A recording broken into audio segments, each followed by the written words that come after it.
The legendary cornet player Charles Buddy Bolden is very important in the history of jazz because he is considered by many to be the very first, or at least among the first, jazz musicians and jazz band leaders.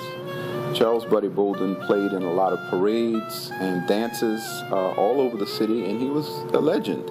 He was known for several things. He was known for being able to play very loud. They said on a clear night from in the Carrollton area, you could hear him all the way across the river. But at the same time, he could play so soft at dances that he could hear the feet of his children, and as he used to call the dancers. He liked to say, calling his children home. He liked to hear the feet of his dancers under the music, so he could play that soft as well.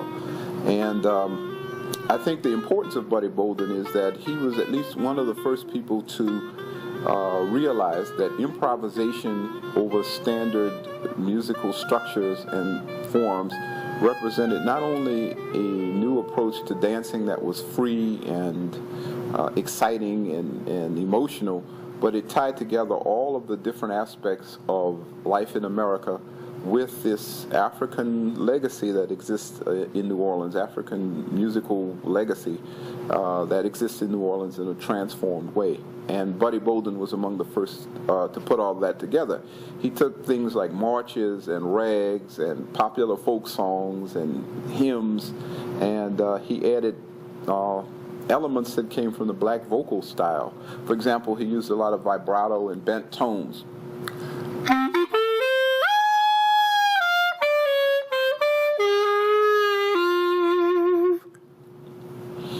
And he was also one of the first to realize that you could play a song by putting your own feeling into it, that it didn't have to be played the same way every time. You could change the way you played a melody by changing a few notes or emphasis.